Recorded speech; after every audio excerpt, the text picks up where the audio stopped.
When you hear that term, race to the top, what's the first thing that comes to your mind? Probably the best opportunity that I can think of for innovation. It calls for collaboration, calls for us to talk about some of the things that we haven't talked about before. Competition, and winners and losers, and who's most prepared to race, and who's going to be stuck at the starting line.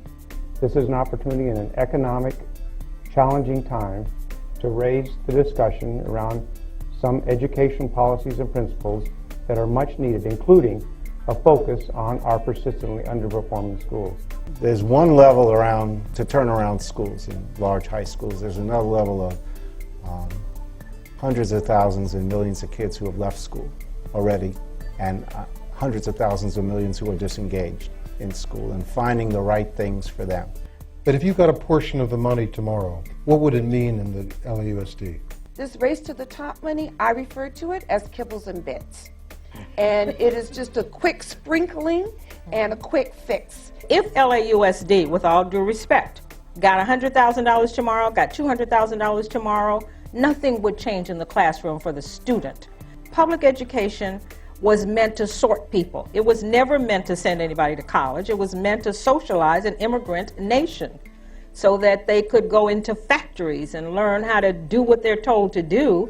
And the captains and kings of industry's children went to college. But this is not going to be a program that's going to do anything overnight. This is one-time only funding. But I don't think we can wait until we can change the whole district, or else then we will never be able to make the changes that we want.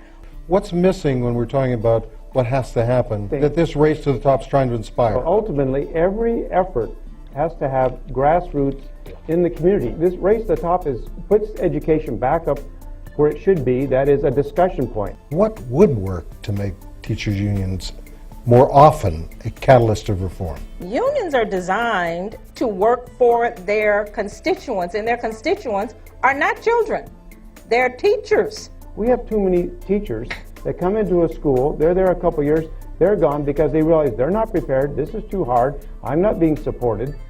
You know, any race to the top is not going to change that. Actually, I'm proud to say that I belong to a union where the teachers actually boycotted tests last year because This is perfect. This is great. Keep going. Come on. this preoccupation with testing our children has driven instructional excellence right out the window. One of the things the race to the top money could do, we hope will do, would be to build out an assessment system in both state and local. What it gives people an opportunity to do is to begin to have more honest conversations and begin to invite more people to the table.